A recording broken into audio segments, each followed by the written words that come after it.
እንደ ጎርጎሪያኑ የቀን አቆጣጠር ታህሳስ 14 1995 ከቻይና ዋና ከተማ ቤጂንግ ወጣ ብሎ በሚገኝ ባንድ ሬስቶራንት አስተናጋጅ የሆነ የ19 ዓመቱ ጆንግ ምሽት 4 ሰዓት ከ30 አካባቢ በጣም በችኮላ በጥድፊያ ከሬስቶራንቱ ይወጣል። አምሽቶ ስለወጣ የመጨረሻዋን የከተማ አውቶቡስ ለማግኘቱ በፍጹም እርግጠኛ አልነበረም። ካልደረሰባት ጆንግ ቤቱ መሄድ አይችልም። ጆንግ በጣም ከባድ ምሽት እንደሚያሳልፍ በፍጹም አልገመተም። እጅግ አስጨናቂ አስፈሪ ምሽት። ሰላም ጤና ይስጥልን ክቡራትና ክቡራን የሰው ነገር ዩቲዩብ ቻናል ተከታታዮቻችን እንደምን ቆያችሁን? ዛሬም አንድ አስገራሚ ታሪክን ወደ እናንተ ይዘን መጥተናል። የዩቲዩብ ቻናላችንን ሼር፣ ላይክ እና ሰብስክራይብ ያደርጋችሁ አብራችሁ እንድትቆዩ በአክብሮት እንጋብዛችኋለን።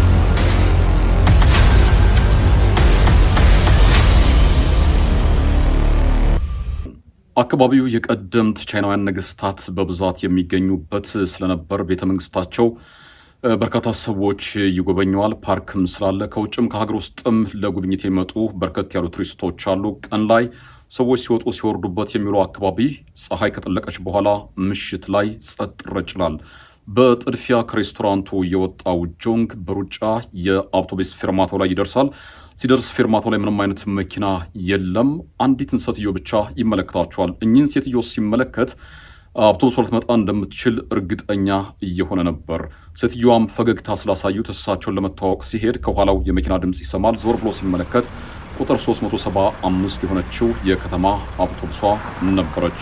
ቾንግ ፈጣሪውን አመሰገነም። ቅድሚያ ወደ አውቶቡስ ውስጥ የገቡት ትልቋ ሴትዮ ነበሩ። ሲገቡ መኪና ውስጥ አውቶቡስ ውስጥ ያገኟቸው ሹፌሩና ቲኬት ቆራጯን ብቻ ነበር። አውቶቡስ ውስጥ ሌላ ሰው የለም። እርሳቸውን ተከትሎ ቾንግ ይገባል። ቲኬቱን ይቆርጥና ከትልቋ ሴትዮ ጀርባ ባለው ወንበር ላይ ይቀመጣል። ሾፌሩም የተወሰኑ 3-4 ደቂቃዎችን ከተመለከተ በኋላ ሰዎች ይመጣሉ የሚል እሳቤ ነበረው። ግን የመጣ ሰው የለም። በሩን ይዘጋና ጉዞ ይጀምራል።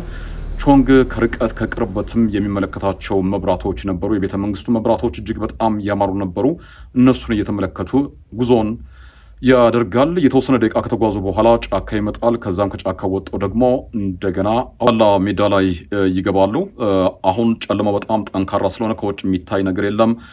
ስራው በጣም አድካሚ ሆኖበት ነበር የዋለው ቾንግ። ስለዚህ የድካም ስሜት እየተሰማው ስለሆነ የሚወርድበትን ፌርማታ ራቅ ያለ ስለሆነ ትንሽ ማረፍ እንደሚችል አስቧልና በቀጥታ በሁለት እጆቹ ወደፊት ተደግፎ እንደመተኛት ያደርገዋል። ከዛም የተወሰኑ ደቂቃ ከተጓዙ በኋላ የመኪናው ፍጥነት ሲቀንስ ይታወቀዋል። ለምን ፍጥነቱን ቀነሰ የሚል ጥያቄ በአእምሮ ይመላለሳል። ከዛም ደግሞ ሹፌሩ ጥግ ያስይዝና አውቶቡሱን ያቁሟል። በዚህን ጊዜ ነበር ቾንግ የተነሳው። ተነስቶ ሲመለከት ምንም ነገር የለም። ሹፌሩ እንዲያውም ከመኪናው ይወርዳል። ምንም ነገር የነገራቸው ነገር የለም። በዚህ ሰዓት ቲኬት ቆራጯም ትልቋ ሴትዮም ቾንግም ቢሆን በመስታወቱ በኩል ለማየት ይሞክራሉ። ግን ከውጭ ጨለማ ነው፣ ከውስጥ ደግሞ የአውቶቡሱ መብራት ስለበራ የራሳቸውን መልክ ነጸብራቅ ነበር ይመልሰው እንጂ ከውጭ ያለውን ነገር አያሳያቸውም ነበር። እና እንደምንም ብሎ ቾንግ ግንባሩን ወደ መስታወቱ አስጠግቶ ከውጭ ያለውን ነገር ለማየት ይሞክራል። ከውጭ የተወሰኑ ሰዎችን ለማየት ይሞክራል። ድምፅም እየሰማ ነበር። እነዚያ ሰዎች ከሹፌሩ ጋር እያወሩ የነበረው ይመስላል። ከተወሰነ ደቂቃ በኋላ ሹፌሩ ወደ አውቶቡሱ ይመለስና ወንበሩ ላይ ይቀመጣል። ብዙም አልቆዩም። 3 ሰዎች ወደ አውቶቡሱ ለመግባት ይሞክራሉ። ሲገቡ ግን የተለመደ አልነበረም። የተመለከተው ነገር ምንድነው? 3 ሰዎች ናቸው። ከ3 ሰዎች መካከል አንደኛው የሆነ የሰከረ ሰው የሚያሳየውን አይነት ምልክት ራሱን ችሎ ለመቆም አልቻለምና ከግራና ከቀኝ ያሉት ሰዎች ደግፎ ለማስገባት ይሞክራሉ። ልብሱም ጭቃ የነካበት ሁኔታ ነው ያለው። ፊቱም አካባቢ ጭቃ ይታያል። እነዛ ሰዎች ፊት መቀመጥ አልፈለጉም። ያንን ሰው በግራና በቀኝ ደግፈው ከኋላ ሂደው ይቀመጣሉ። ከኋላ ወንበር ላይ ተቀምጠው ጉዞ ይጀምራል። አሁን ሁሉም ነገር መቀየር ይጀምራል። ቾንግ መጀመሪያ አካባቢ ጉዞውን ሲጀምር ድካም ነበረበት። ተኝቶ ለመሄድ እየሞከረ ነበርና ደስ የሚል ጉዞ እያደረገ ነበር። እነዚህ ሰዎች ከገቡ በኋላ ግን ቾንግ ሁሉም ነገር ከብዶታል። በተለይ ጀርባው ላይ የሆነ ነገር የተሳፈረበት እየመሰለው ነው። ትከሻውም ከብዶታል። ትንሽ ቆይቶ ደግሞ የፍርሃትና የጭንቀት ስሜት እየተሰማው ነው። ልቡ በፍርሃት ወጣ። ልትሄድ ምንም አልቀረውም። ልቡ በኃይል ይመታል። እየሆነ ያለው ነገር በጣም እያሳስበው ነው። ምንድነው ይሄ ስሜት እየተሰማኝ ያለው የሚል ጥያቄ ደግሞ ደጋግሞ ራሱን ለመጠየቅ ይሞክራል። እንደውም ከዛ በኋላ ሰውነቱ ላበት በላበት መሆን ይጀምራል። እጅና እግሩም ድርቅ ይልበታል። እየተፈጠረው ያለው ነገር እሱም ብቻ ነው ያሳስበው። ከፊቱ ያሉት ትልቋ ሴትዮ ከዛም ደግሞ ትኬት ቆራጯ በተለመደው መልኩ በሰላም ጉዟቸውን እያደረጉ ነው። ይሄ ስሜት እየተሰማው ያለ ቾንግ ላይ ብቻ ነው። እንደውም እሱ በደመነፍስ የሚሰማው ነገር ምንድነው? ከኋላ ያሉት ሶስቱ ሰዎች እሱ ላይ እንዳፈጠጡበት አይነት ነገር ነው እየተሰማው የነበረው። በዚህ ሁኔታ ይሄ አውቶቡስ መቼ ደርሶልኝ እያለ እያሰበ እያለ ከፊቱ ያሉት ትልቋ ሴትዮ የሆነ ድምፅ ከኋላ ሲሰሙ ወደ ቾንግና ወደ ኋላ ይዞራሉ።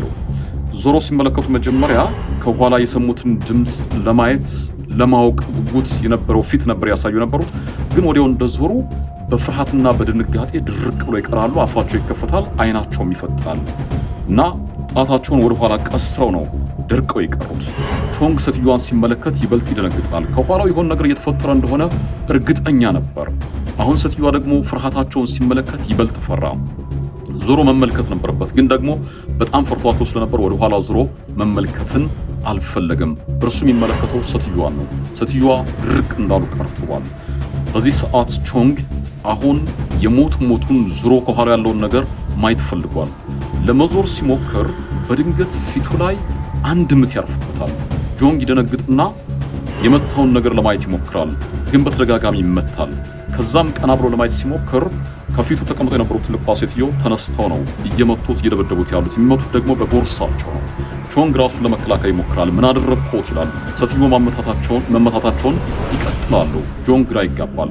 ከዛ በኋላ እንደውም ሴትዮዋ እየጮሁ ሌባ እያሉ ማሸማቀቅ ይጀምራሉ። ቾንግ ራሱን ለመከላከል እየሞከረ እያለ ጩኸታቸው በጣም ጠንከር ሲል ሹፌሩ አውቶቡሱን ያቆምና በቀጥታ ወደ ቾንግ መጥቶ ቾንግን ውረድ ይለዋል።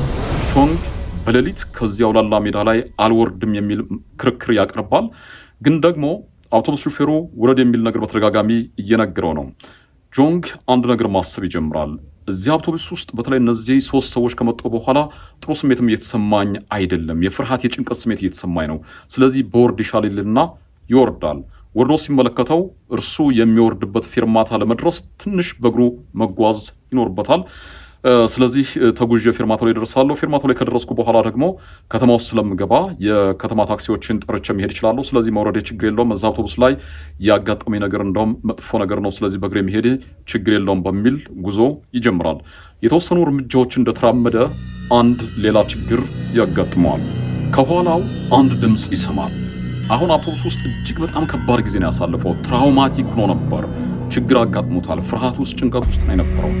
አሁን ደግሞ ወጥቶ ሲራመድ ከኋላው ድምፅ እየሰማ ነው። በዚህ ጊዜ የግድ መዞር ነበረበት። ቾንግ ዞር ሲል ከኋላው እየተከተሉት የነበሩት ትልቋ ሴትዮ ነበር። እኚህ ሴትዮ አውቶቡስ ውስጥ ያለ ስሜ ስም ሰጠውኝ ነበር፣ ደብድበውኛል።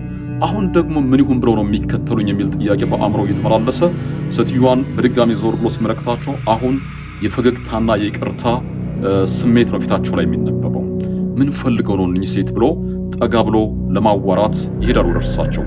ልክ እርሳቸው ጋር ሲደርስ ልጄ አንድ የምነግርህ ሚስጥር አለኝ ይሉታል። በዚህ ሰዓት ሁለቱን ሰዎች ያወረዳቸው ቾንግንና ትልቋን ሴትዮ ያወረደው አውቶቡስ በፍጥነት አልፏቸው ሄዷል። አውቶቡሱ ጠፍቷል። ለ3 ቀን ሙሉ ፍለጋ ከተደረገ በኋላ አውቶቡሱ ከ3 ቀን በኋላ ተገኘ። የተገኘው ሰዎችን ካወረደበት ቦታ 75 ኪሎ ሜትር በተሳሳተ አቅጣጫ ሄዶ ነበር ተገልብጦ የተገኘው። አውቶቡሱ ሲፈተሽ አውቶቡስ ውስጥ የነበሩት 5 ሰዎች ሞተዋል። ሾፌሩና ትኬት ቆራጯ እንዲሁም ደግሞ ከኋላ የነበሩት 3 ሰዎች ሞተዋል። ይህንን ዜማ ቾንግ ሲሰማ ታላቋን ሴትዮ አመሰግናቸው። እኚህ ሴትዮ ባይኖሩ ኖሮ እርሳቸው ግብግብ ባይፈጥሩብኝ ኖሮ እኚህ ሴትዮ ባይሰድቡኝ ኖሮ ባያዋርዱኝ ኖሮ ከዚህ መኪና አልወርድም ነበር። ስለዚህ ከሞቱት ሰዎች ጋር አብሬ መሞት አይቀርም ነበር። ስለዚህ ሕይወቴን የታደገውት እኚህ ትልቅ ሴትዮ ናቸው። የኔን ሕይወት ታድገው የራሳቸውንም ሕይወት ማትረፍ ችለዋል የሚል ምስጋና አቅርቧል። ሴትዮዋ ምን ነበር የነገሩት ከመኪናው እንደወረዱ? ሴትዮዋ አንድ የምነግርህ ሚስጥር አለኝ ብለው የነገሩት ነገር ምን ነበር? ልክ የሆነ ድምፅ ሰምቼ ወደ ኋላ ስዞር እነዛ 3 ሰዎች አንተ ላይ አፍጥጠው ነበር። ደግሞ ሰዎች አልነበሩም፣ አውሬ ሆነው ነበር የታዩኝ። ለዛ ነበር ደንግጬ ደርቄ የቀረሁት። ታዲያ ከመቀመጫ የተነስቼ አንተን መማታት የጀመርኩት ግርግሩ ሲፈጠር ተያይዘን እንድኖር ፈልጌ ነው። የሆነ ነገር ሊያረጉ እንደሚችሉ እያሰብኩ ነበር የሚል ነገር ይነግሩታል። ይሄን ከሰማ በኋላ የአስክሬን ምርመራ ውጤቱም ይፋ ሲደረግ ቾንግ በጣም አስደንጋጭ ነገር ሰምቷል። እንግዲህ አውቶቡሱ ከ3 ቀን በኋላ ነው ተገልብጦ የተገኘው። ታዲያ አስክሬን ምርመራ ውጤቱ የሚያሳየው ምንድነው? ሹፌሩና ትኬት ቆራጯ ከሞቱ 72 ሰዓት አካባቢ ያልፏቸዋል። የሞታቸው መንስኤም የመገልበጥ አደጋው ነበር። ስለዚህ ሹፌሩና ትኬት ቆራጯ ከሞቱ 72 ሰዓት አካባቢ ሆኗቸዋል የሚል የምርመራ ውጤት ነው። ነገር ግን ከኋላ የነበሩ ሰዎች አስክሬናቸው ሲመረመር ከሞቱ ወራት አልፏቸዋል የሚል ነበር። አስክሬናቸውም ፈራርሶ ነበር የተገኘው እና ግራ የሚያጋባ ነበር። እነዛ ሹፌሩና ትኬት ቆራጯ ከሞቱ 72 ሰዓት ነው። የነዛ አስክሬን ሲመረመር ግን ከሞቱ ወራት አልፏቸዋል የሚል ነገር ነበር። ይህንን የምርመራ ውጤት እንደሰማ በቀጥታ ቾንግ ያደረገው ምንድነው? ፖሊስ ጣቢያ ሄድና ቃሉን ይሰጣል። ፖሊስ ይመነውም አይመነውም እነዛ ከኋላ የነበሩ ሰዎች ሰው አልነበሩም። ምክንያቱም በሰላም ስንጓዝ ቆይተን እነሱ ከገቡ በኋላ የተለያየ ስሜት ሲፈራረቅብኝ ነበር። የጭንቀት፣ የሐዘን፣ የፍርሃት ስሜት እኔ ላይ ይፈራረቅ ነበር። የነዛ ሰዎች ነገር በጣም አስደንጋጭ ነገር ነበር የገጠመን። ከዛም ባለፈ ደግሞ ትልቋ ሴትዮ በሰጡት ምስክርነት መሰረት ከኋላ ሆነው ሲመለከቷቸው እነዛ ሰዎች ሰው አልነበሩም፣ አውሬ ነበሩ የሚል ነገር ተናግረዋል።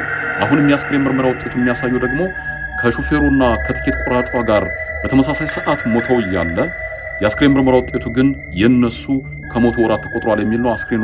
አስክሬናቸውም ፈርሶ የተገኘበት ሁኔታ ነው ያለው። ስለዚህ ይሄ ነገር በደንብ መጣራት አለበት የሚል ቃሉን ይሰጣል። ይህንን ዜና ተከትሎ እንግዲህ በርካቶች በጉዳዩ መነጋገሪያ አድርገውት ነበር። ይህ ታሪክ፣ ይህ ጉዳይ ከተፈጸመ፣ ይህ ክስተት ከተፈጸመ እንግዲህ ወደ 31 ዓመት አካባቢ ሆኖታል። እንቆቅልሽ እንደሆነ ቀርቷል። ምንም አይነት መፍትሄ አላገኘም። ክቡራትና ክቡራን እቺ የምንኖርባት ምድር በርካታ እንቆቅልሾች አሉባት። ለምን ብለን ጠይቀን መልስ የማናገኝባት፣ ምናልባት በዕለት ተዕለት ህይወታችን መልስ ያላገኘንባቸው የተለያዩ ጉዳዮች ይኖራሉ። እስኪ እናንተም እንደዚህ ነገር አጋጥሟችሁ ከሆነ የሰማችሁትም ታሪክ ካለ ኮሜንት ላይ ሀሳብ አስተያየቶቻችሁን አጋሩን። ይህንን ቪዲዮ የተመለከታችሁ በሙሉ ኮሜንት ብታደርጉ፣ ሰብስክራይብ ብታደርጉ እጅግ በጣም ደስ ይለናል። ቶሎ ቶሎ ፕሮግራሞች ወደ እናንተ ማድረስ እንድንችል ያደርገናል፣ ያበረታተናል። ስለዚህ በተቻላችሁ መጠን ሰብስክራይብ አድርጉ፣ ኮሜንት፣ ላይክ ማድረግም አይረሳ። ለወዳጅ ዘመዶቻችሁም ሸር አድርጓቸው። በሌላ ታሪክ በድጋሚ እንገናኛለን። አብራችሁን ስለነበራችሁ ከልብ ነው የምናመሰግነው። መልካም ጊዜ